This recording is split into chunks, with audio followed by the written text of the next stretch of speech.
2, 3, 4, 5, 6. Pessoal, eu contei os passos só para mostrar para vocês que as barras de tubo de PVC são normalmente comercializadas de 6 em 6 metros, tá? Então essa aqui é o tubo de PVC, a junta soldável, tá? Então seria a bolsa mais barata que tem, e é o tubo de 2 polegadas ou 50 milímetros, que é um dos tubos talvez mais utilizados aí nas hortas. Com certeza em algum momento você vai se esbarrar com um tubo desse, tá? Não se esqueça que o preço dele varia em função não só do diâmetro, como também da espessura da parede, que é a resistência à pressão. Então fica muito atento no projeto seu para usar as espessuras de parede corretas, para você não ter tubo rebentando, estourando quando liga a bomba, ok? E o preço dessa barra, que é um tubo de 2 polegadas, né, 50 milímetros, PN 60, esse tubo custa por volta de R$ 50 a barra. Vai depender da marca, do modelo e da região que você está e quantas barras você vai comprar, tá? Então fica muito atento que isso pode ficar bem mais caro do que o professor falou, como pode ficar mais barato, tá? Então o professor está dando uma ideia de valor, lembrando que nós estamos em 2022, no mês de março, isso varia muito, é sempre delicado falar de preço, ok?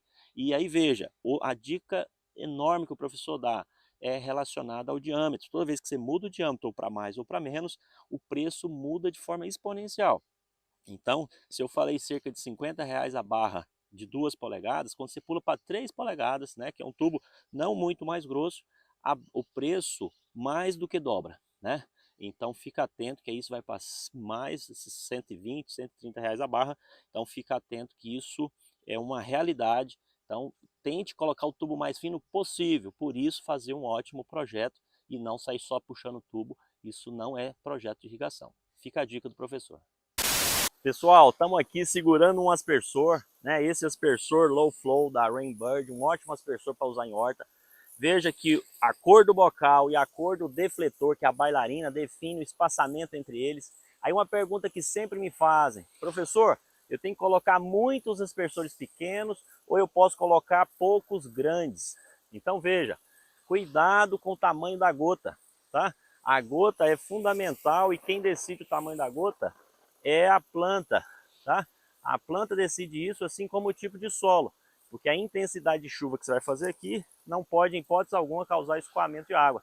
Então você tem que pensar numa folhinha de rúcula, uma folhinha de coentro recebendo o jato d'água. Então isso é a planta que decide, ok? E lembre-se, pode parecer vantajoso, poucos aspersores que joga longe, mas ele também vai ter alta vazão, alta pressão. Você tem que ver o impacto disso lá na sua lista de materiais, né? O impacto disso lá no seu projeto. Então fica a dica do professor, não posso afirmar para vocês que vários pequenos é melhor do que poucos grandes. Então quem vai falar isso para nós é a planta, mas se não fizer diferença para a planta, deixe que a lista de materiais e o orçamento decida isso por você.